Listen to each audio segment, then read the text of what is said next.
La reforma educativa, una de las que más consenso ha logrado desde que fue aprobada el año pasado y al mismo tiempo una de las que más resistencias ha encontrado desde que era discutida en el Congreso. El gobierno federal apenas la semana pasada interpuso controversias constitucionales contra 4 estados que no han cumplido con armonizar sus leyes locales con la Ley General de la Reforma y sus leyes secundarias. De esto vamos a hablar hoy en Opiniones Encontradas con 2 perspectivas desde la academia y la sociedad civil para tratar de desentrañar en qué punto y dónde se encuentra la reforma educativa. Antes, acompáñeme rápidamente a ver algunas informaciones que contextualizan este debate y ofrecen algunas posiciones interesantes.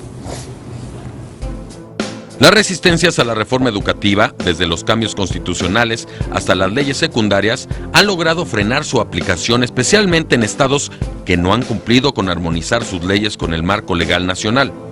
El gobierno federal ha tenido que llegar al extremo de interponer recursos de controversia constitucional contra los estados que han incumplido con ajustar sus leyes locales a la reforma. La principal oposición a la reforma proviene de la CENTE, que en un primer momento trató de echar abajo las reformas con movilizaciones en el DF y luego ha seguido una estrategia de bloqueo en los estados donde tiene mayor presencia, como Oaxaca y Michoacán. La reforma educativa fue presentada en el marco del Pacto por México y aprobada en el Congreso y promulgada por el Ejecutivo el 25 de febrero de 2013. 1.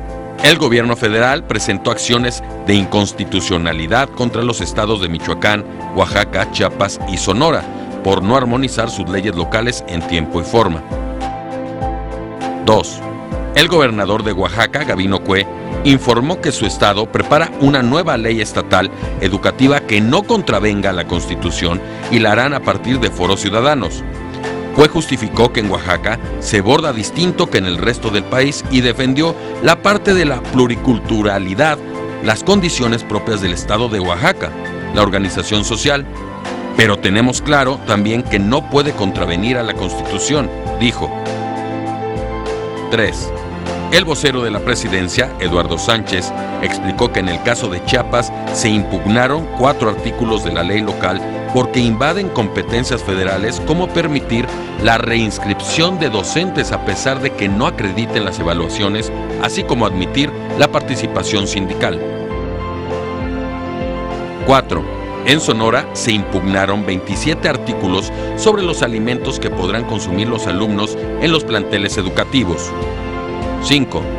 El presidente Enrique Peña Nieto ha dicho sobre el objetivo de la reforma que queremos para México una educación que promueva la inclusión, la tolerancia y la paz, una educación de calidad que fomente la innovación, la competitividad y la productividad de cada mexicano.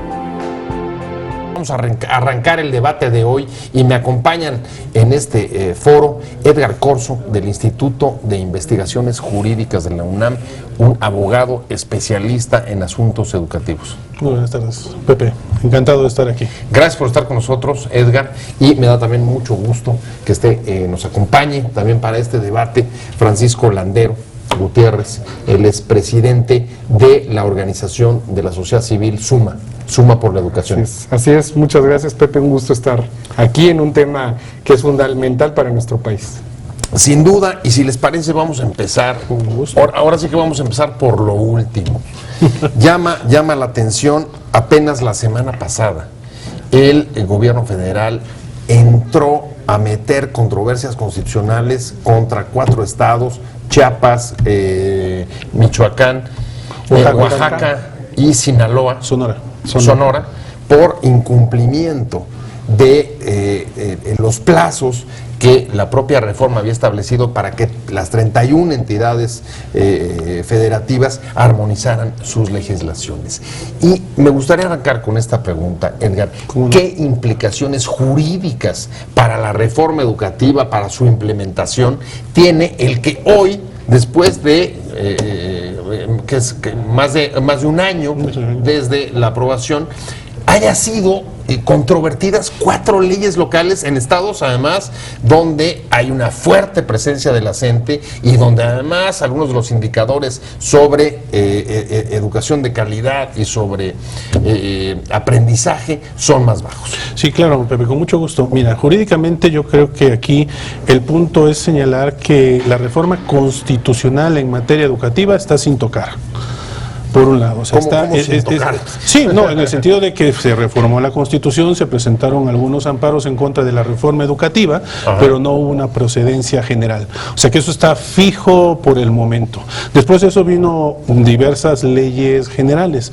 La Ley General de Educación fue modificada, la Ley General del Servicio Profesional Docente también se expide, es nueva, y tenemos la ley del Instituto Nacional para la Educación, para la evaluación de la educación. Entonces, la del INE. La del INE. INE, para diferenciarlo del INE. No vamos a confundir. Entonces, esa parte hasta en este momento, digamos, está tranquilo, está estable y ahí está.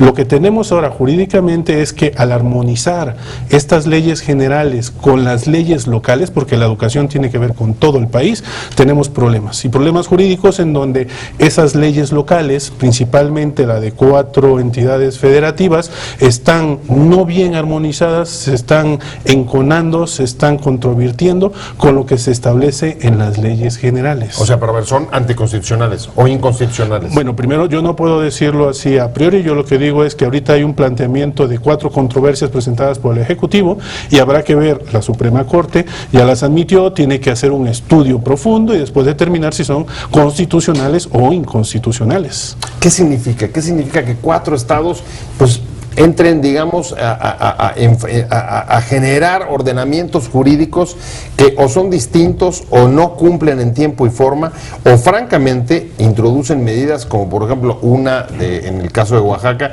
en el que no se garantiza que los maestros más bien, se permite la reinscripción de maestros que no cumplen con la evaluación educativa, una de las posturas centrales de la ley del servicio profesional?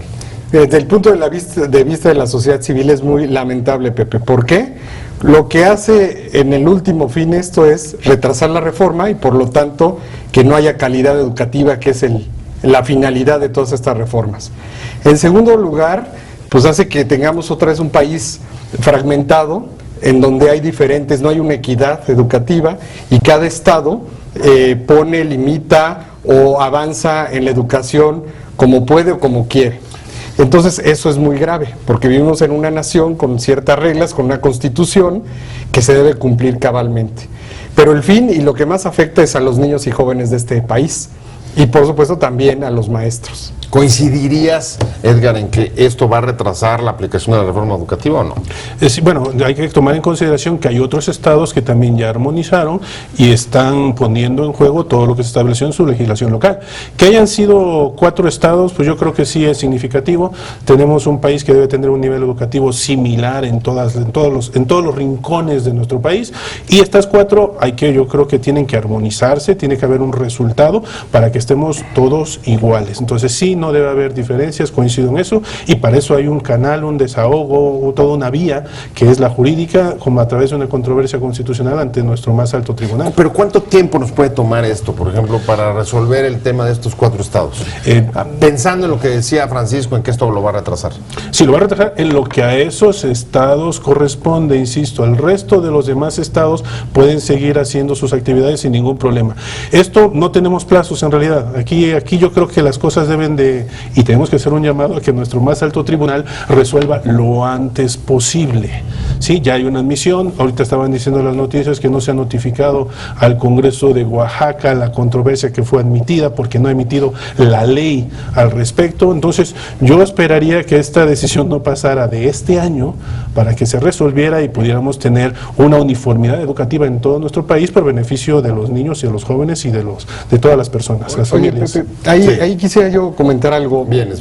Mira, en Suma por la Educación y en más de 100 organizaciones que nos juntamos en una iniciativa ciudadana llamada El Ojo Ciudadano, analizamos las 31 iniciativas, a excepción del DF porque no está federalizado.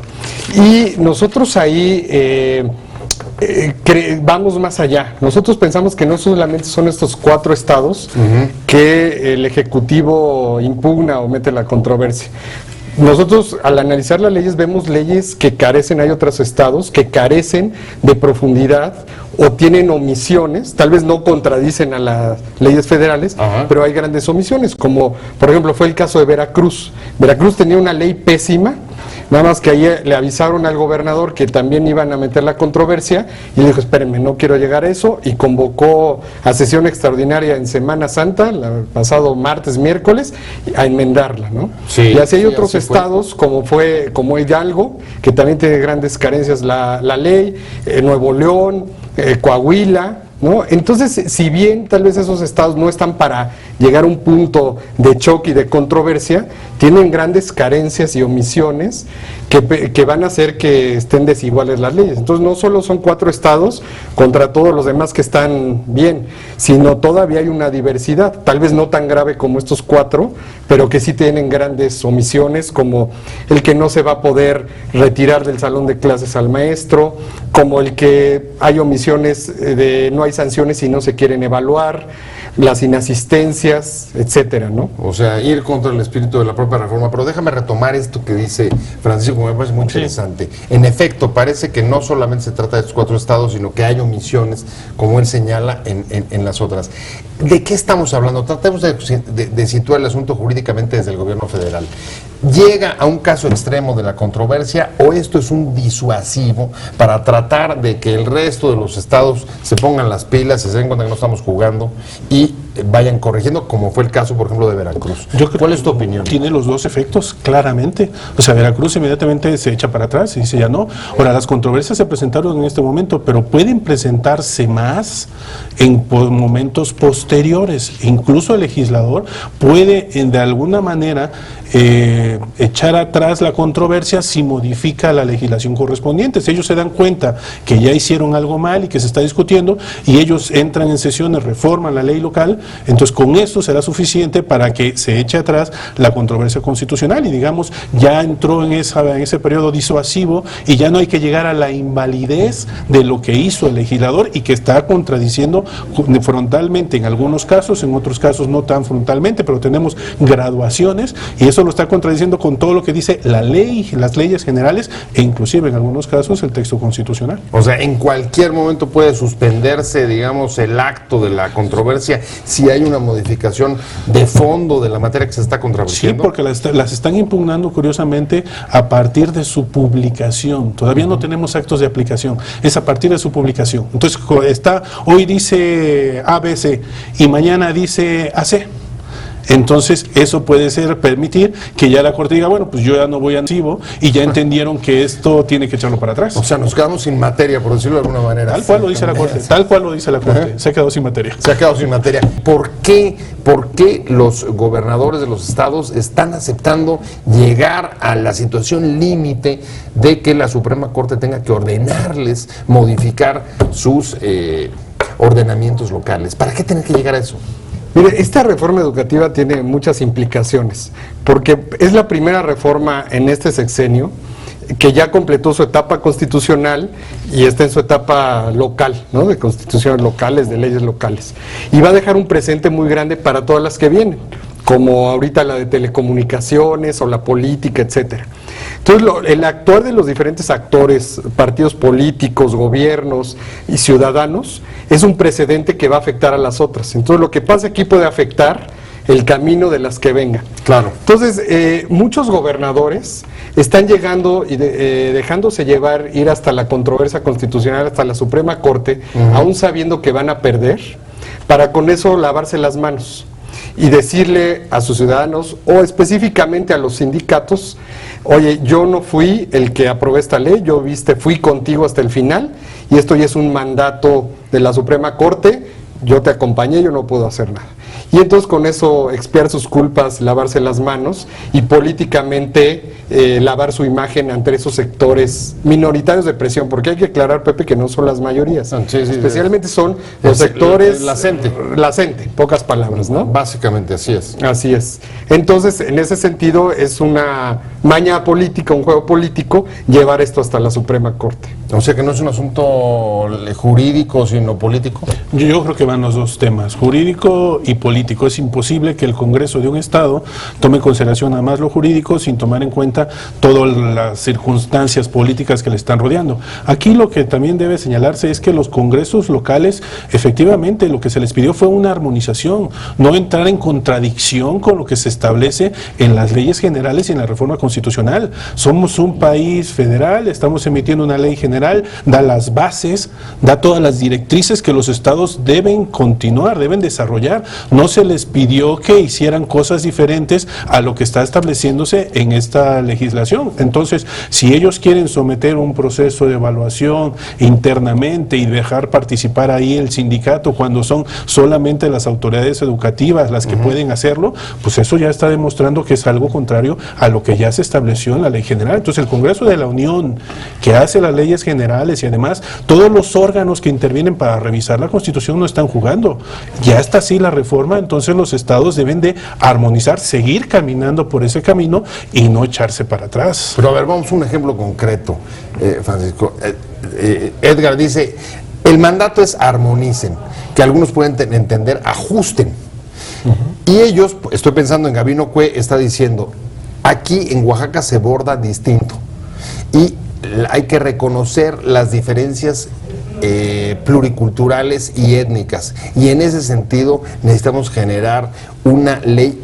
Ni siquiera dice armonizar, dice, es una ley nueva, completamente nueva y distinta. Tropicalizada. Tropicalizada, pero nueva, no está ni siquiera armonizando, está diciendo, nos vamos a hacer una nueva porque no hemos ajustado además nuestro marco local desde hace 10 años. Sí. ¿Cómo entender esto? A ver, en primer lugar te fuiste al caso más extremo, Oaxaca. Oaxaca ni siquiera presentó su Congreso ni el gobierno una iniciativa de ley. Firmó con la CENTE un convenio que hasta tenía ahí mezcla de situaciones de salariales, de prebendas, pero no entraron al tema ni siquiera de evaluación, ni de calidad, ni pensaron nunca en armonizar en ningún sentido, ¿no? Sino el acuerdo fue no pongamos ni metamos ley en el Congreso. Ese es el caso más extremo. Ahí está claro la complicidad del gobernador con la CENTE, o sea, está clarísimo que son equipo. Ahí ya no, después de esto no nos quedó duda, fue el único estado en ese radicalismo. ¿Son equipo o hay subordinación? ¿Y quién se subordina a quién? Mira, ahí yo no sé si es... ¿Cómo es? Hay de dos sopas, o es subordinación o es temor. Cualquiera de las dos es mala para la mayoría de los ciudadanos de Oaxaca y especialmente los niños oaxaqueños que tienen de los peores niveles educativos, ¿no? Entonces, yo en la mesa te diría hay dos, ahí sí ya no sé cuál es, si es temor o es complicidad, pero es una en el caso de Oaxaca. Y en el otro, en el caso de otros estados como Michoacán, también va por ahí la cosa, y otros no se metieron lo suficiente los gobernadores o los propios legisladores. Hay casos, por ejemplo, la ley de Nuevo León, un estado que pensamos que no habría tanto problema, pues su ley quedó regularcita, ¿eh? Dame un detalle donde veas un... Por ejemplo, Nuevo León fue los que deja ambiguo el tema de evaluación y no señala las consecuencias de quienes no se quieren evaluar, por ejemplo, ¿no? Entonces, o sea, sí se evalúa, pero igual no hay sanciones. No hay las sanciones que sí están previstas en la Ley General de Educación, ¿no? Y en la Ley del Servicio Profesional Docente, no hay armonización.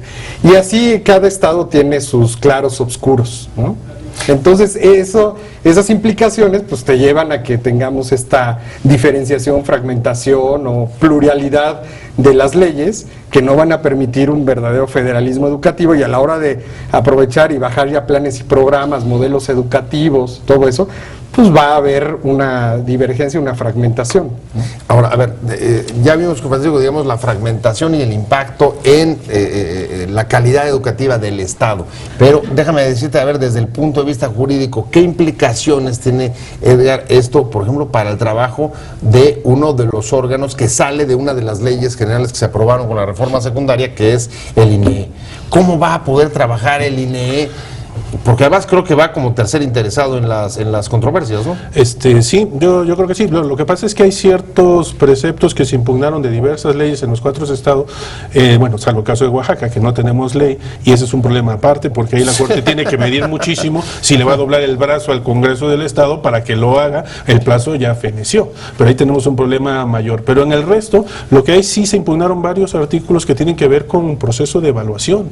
Y en el proceso de evaluación no hay más que un instituto Instituto Nacional para la Evaluación de la Educación, le corresponde a él, no le corresponde ni siquiera a un comité local de transparencia que va a revisar la evaluación o que va a establecer nuevas oportunidades de evaluación. Si a la primera no pasas en alguna entidad federativa, se señala, no te preocupes, nosotros hacemos internamente una evaluación y con esta vas caminando y demás. Entonces, todo el trabajo de evaluación, yo creo que sí tiene que ver todo. El trabajo de evaluación es nacional. Es nacional. Está concentrado en este órgano que se llama así, Instituto Nacional de Evaluación Educativa. Y nos da, o sea, tiene su regulación, tiene su ley del Instituto Nacional y además va a dar lineamientos, los está dando y directrices. Y eso es lo que tiene que armonizar en todos los estados. Entonces no se vale que ahora el proceso de evaluación quede a merced de lo que digan las entidades federativas con intervención en muchos casos de sindicatos. Es una forma de desactivar al INE, o de neutralizarlo, o de inhibir sus propias competencias. Efectivamente, porque quedan en manos, ojalá quedan en manos de los gobiernos de los estados estos institutos o figuras que se están creando en algunos de ellos. Pero no, muchas veces el siguiente paso, principalmente de la CENTE y en un segundo plano del CENTE, va a ser poner a sus alfiles dentro de estos institutos o poner a los consejeros o las personalidades que los vayan a ocupar para tener el control sobre los mismos. Y con ello, pues tener estándares a modo que realmente no van a funcionar con una verdadera evaluación y no va a poder haber comparativos, no va a poder haber seguimiento o acciones vinculatorias para mejorar la calidad de la educación. Déjenme ir, vamos hacia la recta final y yo tengo una pregunta para los dos, más o menos para tener una estimación para nuestro público, y es, a ver, estas resistencias que estamos viviendo, ¿cuánto tiempo pueden retrasar la reforma que tenía que haber entrado ya? Porque la armonización tenía también plazos fatales y se cumplieron el mes pasado, entiendo, ¿no? Sí, bueno, esto ya lo teníamos en el mes de marzo, 12 de marzo había fenecido. Ajá. Y entonces, bueno, no es la primera ocasión ni será la última, desgraciadamente, en que en nuestro país no se respeten los plazos para expedir leyes o para incluso entradas en vigor, de llegar hasta el grado de reformas constitucionales. Pero no obstante eso, esto ya los estados que ya expidieron su legislación, yo creo que pueden seguir caminando. Estos estados van a hacerlo y ya está. ¿Tu pronóstico para los rezagados? Que van a tardar, o sea, sí veo el proceso largo. Yo creo que nos va a llevar mínimo este año.